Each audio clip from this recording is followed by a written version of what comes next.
I got the recording in progress. All right. Hi, everyone on Zoom and in person. This is our first ever captionings workshop, which I think is kind of cool. I know that we're going to have some things that you wish we went over, and I think we might go over things that you all know too well. So like send us feedback at the end. That way we can improve it for the future. But I do think that a lot of the information we included and what we're going to show you is valid and will be helpful come screenings time. So put my mouse on the screen. Cool. So some basic terminology, because I hear a lot of the time that like weird things. I got to move my captions away so I can see it. I want to go over some of the terminology because it is so specific especially for captions. The things that we use are open captions, which is at the bottom. Subtitles are text for hearing viewers that do not speak the language of the content. So if it's anime subtitled into English, something like that, or it's burned in because like somebody in James Bond is speaking in Russian, that would be considered subtitles. It sometimes can be enabled or disabled depending on like what platform you're viewing it on, if your machine can handle it, but it is basically file by file. Subtitles for the deaf and hard of hearing is another category among subtitles, and that is for viewers who do not speak the language and are deaf or hard of hearing. And they include, the difference between those is they include the non-speech elements as well as the music. So dogs barking or plane overhead, whatever it is. And those can be enabled or disabled. Closed captions are what we get into with screenings a little bit, and just content that we create in general. And those are text for people who are deaf or hard of hearing. And those include both dialogue and non-speech elements. And those can be enabled and disabled. Everybody knows closed captions on YouTube and stuff like that. Open captions are text for people who are deaf or hard of hearing, aka burned in. So when we say at FVASA burned in subtitles or burned in open captions, that's what we mean. Although we do use subtitles incorrectly in some places, as technically that should be for the language that it's in, if it's in a different language. But open captions is the proper term if you really, really want to get technical. Caption quality. We know that Premiere Pro and other platforms have taken it upon themselves to automate the captioning process, and they've gotten a lot better, and they've gotten a lot easier to use as well. And part of the problem with them getting easier to use in especially Premiere Pro is they're not as accurate as you might hope. They're pretty good, and they'll get it right about 85% of the time. But industry standard for captions in theaters for like any other so we obviously, I think I mentioned last week, and I'll mention next week at our next FVASA workshop, we follow movie theater standards, DCI standards for projection in Wegmans Theater. And so that also counts for captioning. And industry standard is a 99% accuracy rate, which is 1 error per 100 words. Errors do include grammar, spelling, proper punctuation, sound effects, and music, as well as the non-grammar related errors like making sure they're readable and in the correct place on the screen. We do at FVASA, this is kind of unique to RIT. When you submit your film to our screenings, we screen them manually for captions after you guys submit. So, and we can't, obviously, after you submit and after you sign up at screenings, we can't track you down for another file that is captioned. So what we do is we shine a spotlight onto the podium, which spills onto the screen. You can't really see the left half of your film because we need to have interpreters for our films. Something I did want to touch on, because I get asked it a lot for FVASA as the technical director, is we don't reserve interpreters, and the reason for that is we as an organization within SOFA are not allowed to take those interpreters away from access services if students who are deaf or hard of hearing are not going to be there for the whole time. Typically, what happens is someone will reserve interpreters for the whole time, for the whole 4 or 5 days that there are screenings. So that is separate from us. What we do is we put the spotlight on to enable that process. But just like classes and other clubs and stuff, students who are deaf or hard of hearing have to request those through their normal access services portal. I'm gonna play this video, although if you've been here, you've definitely seen it. It's supposed to be played in every class right before screenings, and it's perfect for what we're gonna get into a little bit.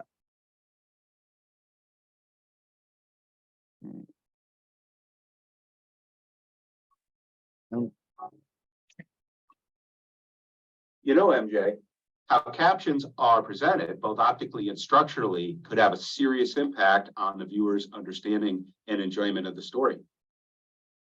Well, Don, here are the top 10 captioning tips you should consider for your film. It is important to caption all dialogue and to distinguish between different speakers by placing the captions under the appropriate person. When a speaker cannot be identified by placement and their name is known, the speaker's name should be put in parentheses. When a speaker cannot be identified by placement and their name isn't known, identify the speaker with the same information a hearing viewer would have. For example, female number 1 or intriguing green stranger.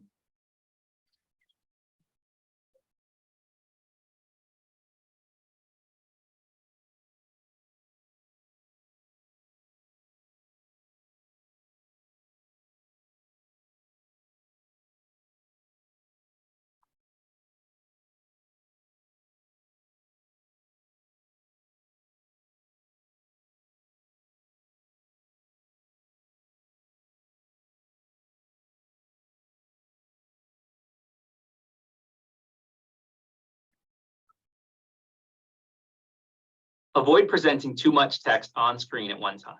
Captions should never exceed 2 lines of text. As you break up your thoughts into captions, do so at a natural break, such as commas or between thoughts. It is common to remove a comma at the end of a caption if leading into another caption, or add an ellipsis to indicate a thought is continued on the next slide. Use a large enough text size. The font must be clear and easily readable. Sans serif fonts of a medium weight tend to work best. Too big. Too small. Just right. there should be a high contrast between the caption text and the background. You should contain letters within a transparent black box at 90% opacity to help readability against bright backgrounds. For voiceover narration, use italics and differentiate from other spoken dialogue and indicate male or female. Begin with male narrator. Do not add text effects such as bold and underlining in captions. If the speaker emphasizes or yells, add an exclamation mark to the sentence. You got it? Captions should be timed to appear and disappear as the sounds are happening in the story. Captions should go away when there is a pause or silence in the audio and should not linger on screen. Allow enough time for each subtitle to be read. This can be difficult sometimes for fast-speaking dialogue, but it must be readable. Otherwise, what's the point? Position captions at the center or bottom within the title site boundaries, but you can move to avoid clashing with any other on-screen graphics. We add captions for important sound effects to tell the story. Use italics within brackets. Gotta go.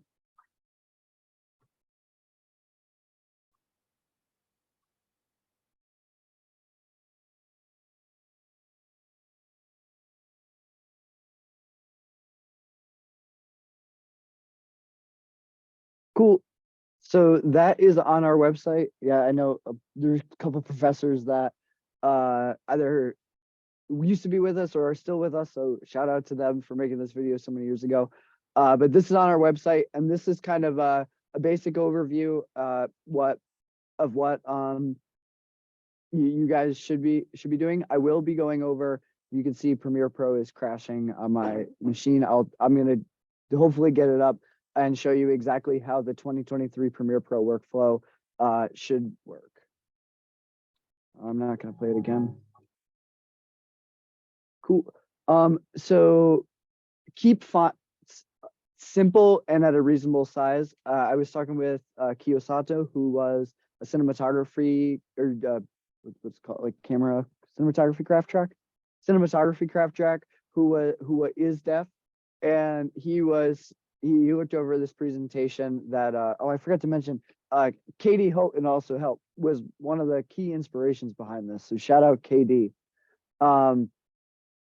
He mentioned that make sure to include stuff about the font size. So we can see down there, one of them is I want to say it's like a sans serif. I think sans serif. The one in green is correct, and the one in lobster font is difficult to read and therefore hard to understand. So as John Vincent put it in the video, what's the point? Helvetica, Arial, sans serif are all nice, as well as Times New Roman if you want it to look a little bit more formal. I'm just going to show you the sans serif one because I think that looks pretty good. You have to follow the flow of speech, as was mentioned in the video. Break things up by commas or ends of sentences. If you have a character who's got a really long run-on sentences, or he's monologuing or something, add an ellipse and continue the thought on the next set of captions. 32 characters per line, plus or minus a few, is typically a good amount. Label off-screen speakers, and so that'll be like either in the corners or you can put it in the brace. Sound effects will be in brackets, just like dogs barking.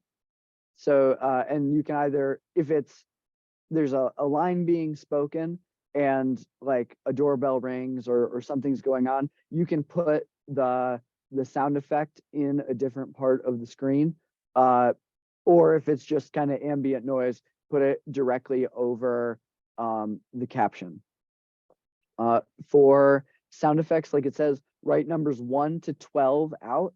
Anything above 20, so 13 to infinity, you can use digits. Cool. So I have 2 screenshots here, which I'll get into.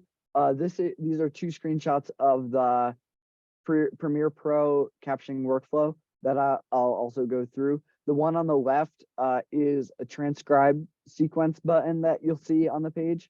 And the second one is how to actually add captions in. So let's take down the presentation real quick. And we'll open up Premiere Pro, hopefully. Yep.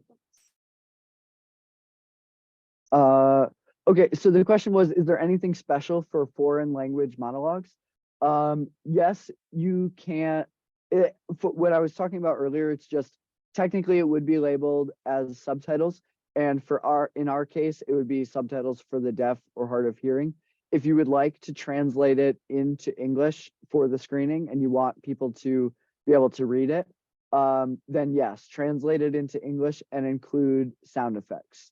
And let me know if that doesn't answer the question. Cool. So let me get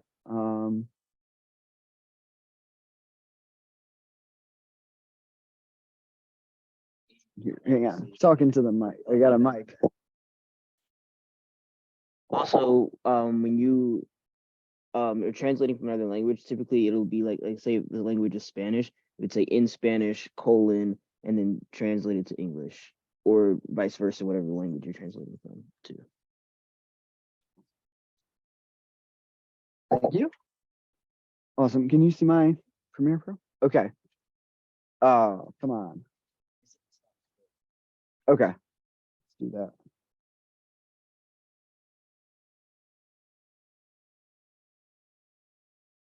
Where's my mouse? There it is.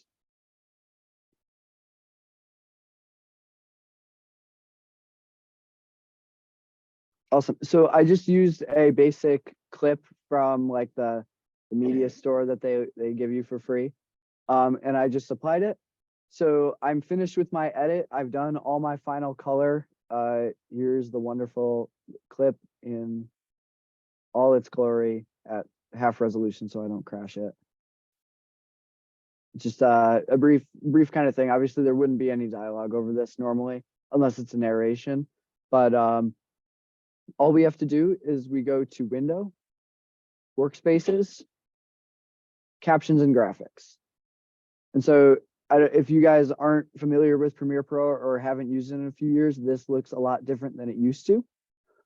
This will give you 3 buttons easily. We can import captions from an SRT file, which if you guys have SRT files made, which I'll talk about a little bit in a second, you can do that. You'll just go here, you'll select it, find the SRT file on your machine, import them, and make sure everything is timed out as you want.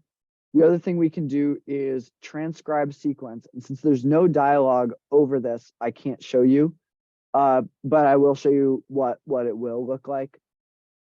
All you'll do is you'll hit transcribe sequence and it'll create an entire list of all the captions that it can figure out. Like I said before, it's not ideal and it's not all like it's 80% accurate. So you definitely need to do 2 or 3 passes if you transcribe your sequence to make sure your commas are correct, your periods and punctuation, all your grammar, if you say gotta, like GOTTA instead of got to, we always also, one of the things about captioning is you always include slang and how the character actually talks, not necessarily what is grammatically correct. Same thing as screenwriting with Frank Dees. You always write out exactly what the character would say. So we're going to go to create a new caption track. We're going to select subtitle, even though as we went over, technically it should be open caption, and click OK. What that's going to do is it's going to create a caption file right on the top of your track labeled as such.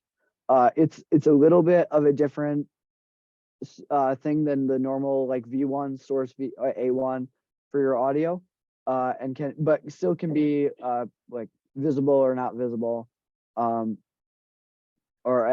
locked if you want to keep the timing in place. So all we have to do is sorry, I have not a lot of contrast. Cool. Here's my plus button. Transcribe? Is it transcribe? There we go. So I would transcribe the sequence and then it's gonna do nothing because there's no audio.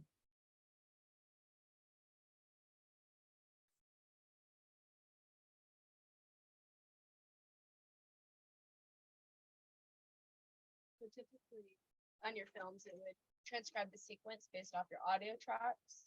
And this is just based off of dialogue. You'll have to go in to add sound effects and fix any grammatical errors.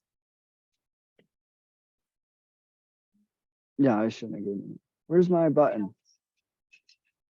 Normally I have a button, add captions button. Yeah, there we go. Oh, I'm not on the subtitle track? Interesting. Bear with us.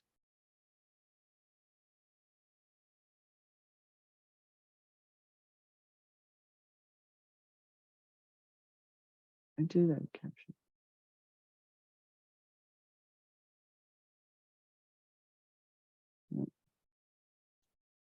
Okay, so if I'm not gonna be able to do this, I don't know why. Normally, it'll be a little plus button and I can just type and I would be able to show you.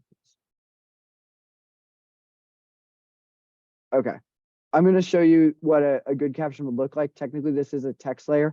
I'm not sure why. I might have a different version of Premiere Pro, but I did test this out in the labs. I'm just working on my machine currently. Good captions will be, like we said in the video, we need to make sure they're of a reasonable font. So we're going to scroll and find like a sans serif. I like the sans serif one. Then we're going to go to our appearance. And like we were saying, we need it to be a fill layer. We need the background to be enabled. And the background on Premiere Pro is not correct. It's like a grayish. So just go to your color picker, drag all the way up to the top until everything is 0, pretty much. Like you'll know the hexadecimal code will be 0000000. Hit OK. And then we're going to set our opacity to 90%. 90, type 90. One thing is, which is a little weird note, is depending on the font that you use, you'll also want to add a little bit of feather, or I think it's feather, I can't remember the correct term, but if you notice there's like the white text is just butting up against the edge of the darker background. So what you can do for that is, let me go to this text layer. No, this one. Cool. Scroll down again. And just bump it up. I think I did about 5 or 6 point. That just expands it a little bit more. You can do and just make sure the text is within the bounds of the box, kind of thing. So that's looking pretty good in terms of visibility. And then also just make sure that it's probably a little bit, it can be a little bit smaller. So is this the font or the, yep. So I think typically when it was text-based, I want to say we recommended like around 90 as well. Normally the captions will, oh, there we go. Now it's dark. Sorry about that. Okay. So then the other thing is you can position them. The captions will normally, when you go into the captions window, not sure why it's not working again, position themselves on the screen, and you'll be able, so you shouldn't have to move them too much, but if you need to, you can adjust them to be whatever on the screen. You do have to, based on there might be a workaround for this that I'm not sure of, but you do have to like hit enter if you want to have like dogs barking and then Joe, the quick dog, jumps over the brown fox or whatever the typical one is. So make sure it looks okay before you submit. The other thing is when you go to your subtitle layer, you'll be able to drag these just like the graphics. The default on the lab machines that I noticed was 3 seconds per clip. So if you have a line that's longer than 3 seconds, or you have like or if it just obviously depending on your film, or if you have a short, quick like word, then shorten it down to the length of the character. From there, you can go to export and wait for it to load. And you can export with captions selected. But I don't have any captions because, again, not showing up for me. So, and I would send it to Media Encoder because I like it to use that better. But normally you can submit. Make sure you double check it before you submit because it's a pain to watch your film after you've exported and notice like you spelled because BECUASE or something like that in some random spot. So that always sucks. So make sure check the captions before and also check them after you've exported just to make sure you are perfect. All right. And again, we also have a video based on, I want to say 2022 Premiere Pro caption workflow on the FVASA website. It's mostly the same. There's a couple of differences, but 90% of it's the same, especially as it relates to the transcribe sequence. Cool. No, we're not going to save. Cool. We'll go back to the presentation real quick.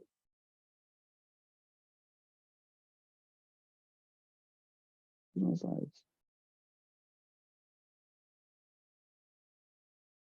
One sec.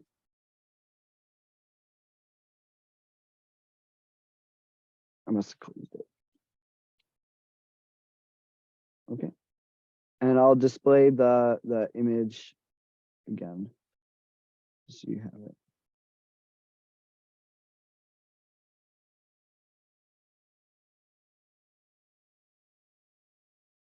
Screen sharing has stopped. Yeah, I'm just gonna put up what it should look like.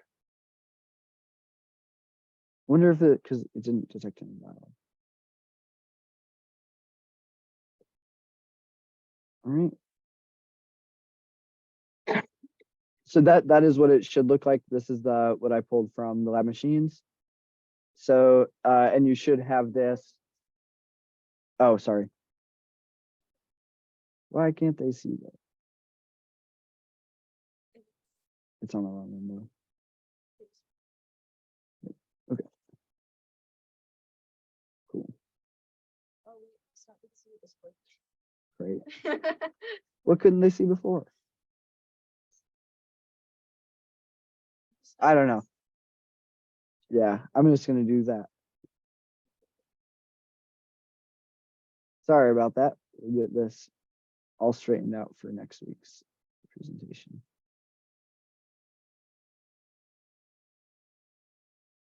Share screen. Just that. Yeah. Cool. And optimize. I don't care. Can you see that? Okay. So that is what it should look like with the caption file. So you'll see a whole bunch of these boxes and the time code in and time code out. And what you can see here is you can drag it pretty easily. Like I said, the default is 3 seconds, and you can go over to a window pretty similar to the one I showed you, but that technically was text, obviously.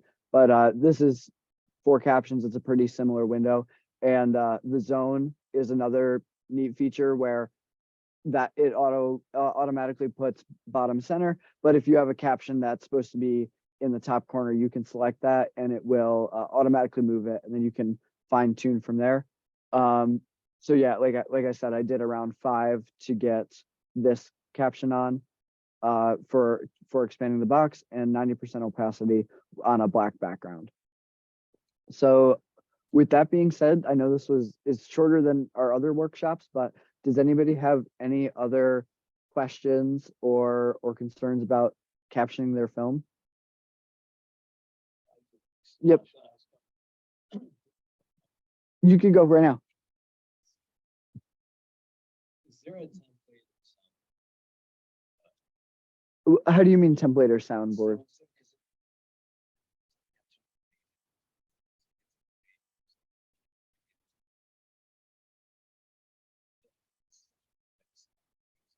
Dialogue in different spots with different characters that being introduced to look at and use. Other than we don't offer one other than the video I played. So if you, yeah, that is on the website. Yep. Which website? That okay. If you could put that in the chat, it's fine. Yep, the same one with the documentation. It will be in documentation. It'll be I want to say the last one of the first section, and it'll be like captioning videos. so all you do, you click on that and it brings up both how to caption in Premiere Pro and the captioning workflow, that video that the faculty made a few years ago. Oh, sorry, not on SofaTube. That'll be on Yep. Yep. FVASA.cad.rit.edu. I dropped it in the chat as well. Cool.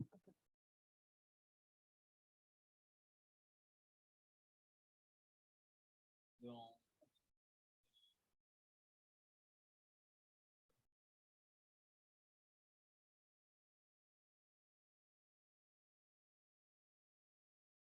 is there a caption service? Sorry. Service for you?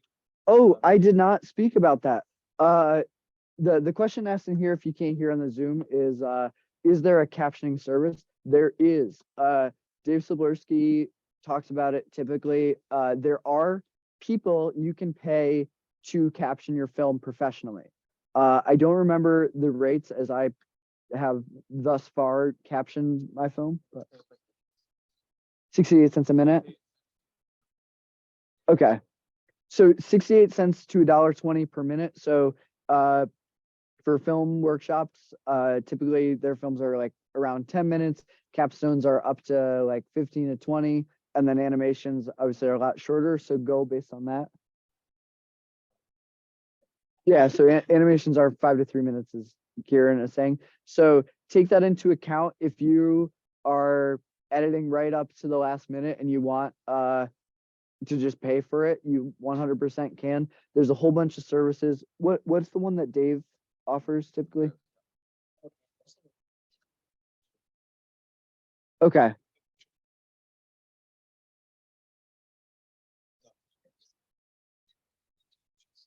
But that's auto. It's not a pay.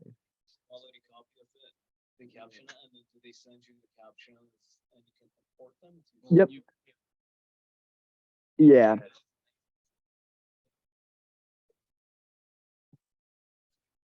Yep. So something I didn't mention, and I will right now, is if you go to these three dots, I'm not going to open Premiere Pro again. If you go to those three dots and you use a service such as rev.com was the one being discussed in here, and the one that Dave Slablerski offers, or sorry, not offers, recommends, they're super reputable. You send them a copy of your film, they watch it and caption it live, and they send you what's called an SRT file. Basically, it's a bunch of text file test clips with time codes, and you import that right into the file, and it'll appear right in the subtitle window, all timed out, all everything, as long as you haven't made any changes to picture lock or anything like that, which you shouldn't if you've already gotten to picture lock, but that's a different story. So from there, definitely read through, because sometimes if the captionist doesn't know the film or the characters, they might not know exactly how to either write their names or anything like that. So just definitely do a quick pass and make sure there isn't any glaring errors from a creative standpoint, and also double check for grammar so we can hit that 99% accuracy mark. And then also there was a question in the Q&A section about where the recording can be found afterwards. This will be posted to the FVASA YouTube channel, which if you just look up RIT FVASA on YouTube, it should come up. Any other questions, or if Katie, you have anything to go? Yeah, I got one unrelated. So the RIT logo, is it is it just the tiger logo, or is it the RIT School of Film and Animation? Yep. So this slightly not caption related question, but the question was, where can the bumper be found? We call it the RIT bumper. All the bumpers can be found at sofatube.com under, I think it says screenings bumpers. It might be under screening signups. I can't remember off the top of my head, but it is pretty easy to find, in my opinion. However, I do use it a lot, so I just know where to look. And it is the one that says RIT School of Film and Animation. Right? Yep, it's a 5-second clip. So just if you're, I guess for it to relate it back to captioning, to make sure everything is timed out, make sure you put the bumper in before you send it off. So that way everything isn't 5 seconds shifted back when you ultimately add it. One other thing that we have gotten, like, it's a little bit of an edge case, but I think it still applies. A lot, sometimes animations more so than live action will have a lot of, or sorry, there won't be any dialogue.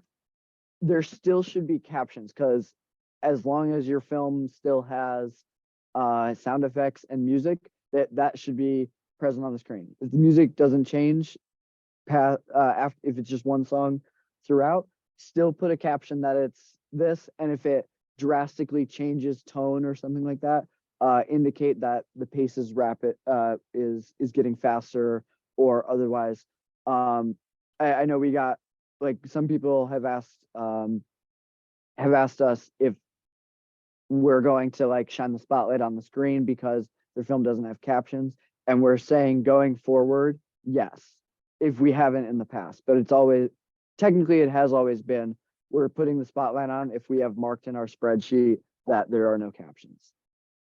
But just wanted to clarify that we do check. Yes. All right. Are there any other questions in the chat or in here? You can also raise your hand. Only I'll hear it though.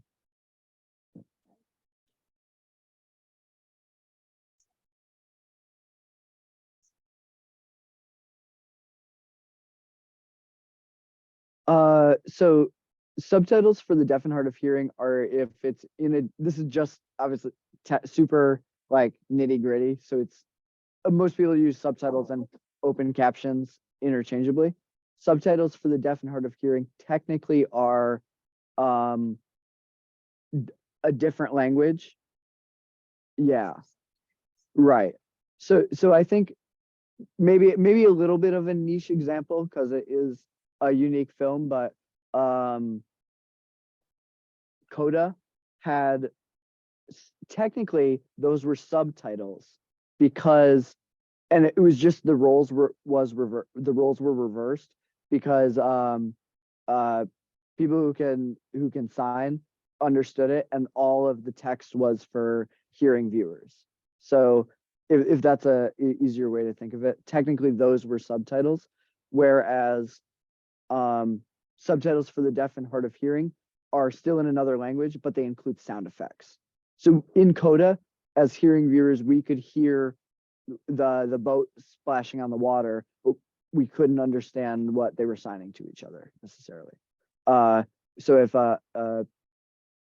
like you, so for that film, you might, if you're a person who's deaf or hard of hearing, you might turn on subtitles that include like off screen, like radio turns on or something like that, like radio static or something like that. So they can be enabled or disabled, but it's just the sound effects and music and stuff like that. And then closed captions, I talked about it last week a little bit. We don't have a closed caption workflow, but it is something that is gaining steam a little bit, and we have a little bit better understanding on how it works in the digital cinema workflow. And so, well, we promote accessibility throughout all our screenings here. We know that some festivals will take films in different formats, like with burned in captions, or they'd rather have it closed captions so they can enable and disable. So if you're thinking about submitting to festivals without captions, there's 2 ways you can do it. One is you export 2 copies, one with subtitles, open captions burned in, and one without. There is a better way to do that, and I'm not going to touch on it so I don't confuse like the masses who watch it. But if you do want to submit to festivals and they're requesting a closed caption DCP or other, come talk to me, either me through Magic or me through FVASA, and we can work with you to do that. that's all I wanted to touch on. I hope that was helpful. Email us your feedback if you have any or anything you'd like to hear for next time. I know it was a little weird and we had a technical difficulty, but we'll work that out for next semester. With that, I think I'm gonna stop sharing. Thank I'm gonna go this way.